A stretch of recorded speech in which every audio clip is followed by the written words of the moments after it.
शाह ने अभीरा और मायरा को आशीर्वाद दिया कि माँ और बेटी की यह जोड़ी कभी अलग ना हो।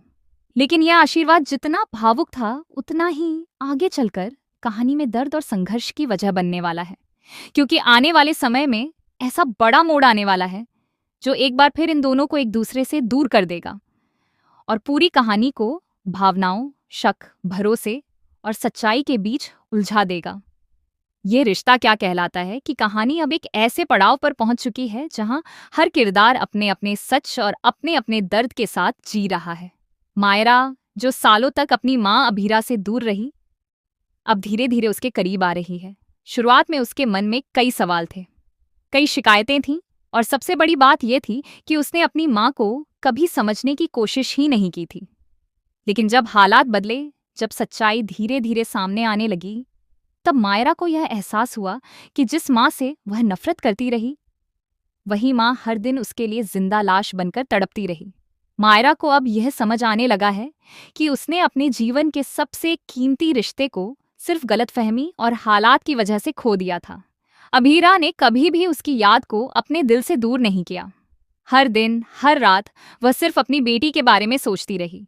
उसके लिए हर पल एक सजा की तरह था, लेकिन उसने कभी हार नहीं मानी। यही वजह है कि जब मायरा और अभीरा फिर से मिले, तो वह मुलाकात सिर्फ एक मिलन नहीं थी, बल्कि सालों के दर्द, आंसुओं और टूटे हुए रिश्तों का मिलन था। अब मायरा धीरे धीरे अपनी माँ पर भरोसा करने लगी है। वह समझने लगी है कि असली प्यार क्या होता है और माँ का प्यार कितना गहरा और निस्वार्थ हो सकता है। लेकिन दूसरी तरफ कहानी में अरमान का किरदार लगातार उलझता जा रहा है। अरमान की सबसे बड़ी कमजोरी उसकी भावनात्मक अस्थिरता है। वह अपनी बेटी के लिए हर बार सही निर्णय लेना चाहता है, लेकिन हर बार किसी न किसी वजह से गलत कदम उठा बैठता है। इस बार भी अरमान का भरोसा डगमगाने लगा है। उसे लगने लगा है कि कहीं वह फिर से वही गलती न कर दे जो उसने पहले की थी। लेकिन सच ये है कि उसकी हर कोशिश उसे और ज्यादा उलझन में डाल रही है। वह चाहता है कि उसकी बेटी खुश रहे, लेकिन वह यह समझ ही नहीं पा रहा कि खुशी का रास्ता आखिर जाता कहाँ है।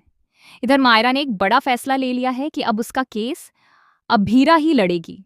ये फैसला सिर्फ कानूनी नहीं, बल्कि भावनात्मक भी है, क्योंकि मायरा अब अपनी माँ को सिर्फ एक वकील के रूप में नहीं, बल्कि अपने जीवन के सबसे मजबूत सहारे के रूप में देखने लगी है। यह फैसला कहानी में एक नया मोड़ लेकर आता है, जिससे कई लोगों की उम्मीदें और कई लोगों के डर दोनों बढ़ जाते हैं। दादीसा की बातें भी अब अरमान के दिल को झकझोरने लगी हैं। उन्होंने उसे यह एहसास दिलाया है कि उसने कई बार अभीरा पर भरोसा न करके बहुत बड़ी गलती की है। धीरे धीरे अरमान को यह समझ आने लगा है कि सच शायद वही नहीं है जो उसे दिखाया गया था, बल्कि सच कुछ और ही है जो अब तक छिपा हुआ था। कहानी में अब सबसे बड़ा रहस्य यह बन गया है कि आखिर उस दिन मेहर मायरा और मुक्ति तक कैसे पहुंची थी। कौन था जिसने लोकेशन भेजी थी और क्यों भेजी थी। इस पूरे मामले में एक नया नाम सामने आता है, कृष।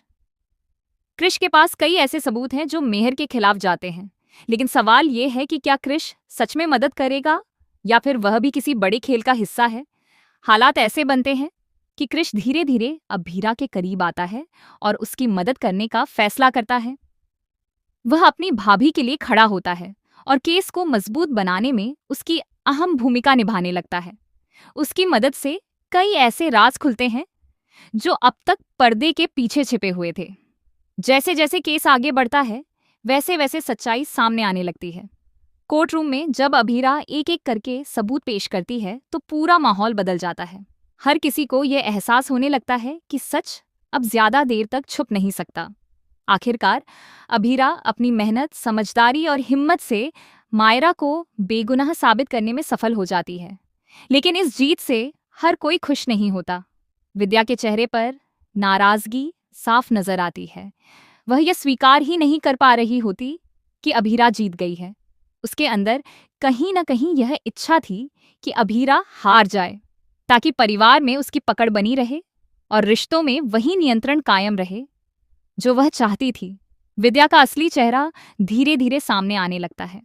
ये साफ हो जाता है कि वह कभी नहीं चाहती थी कि माँ और बेटी फिर से मिलें।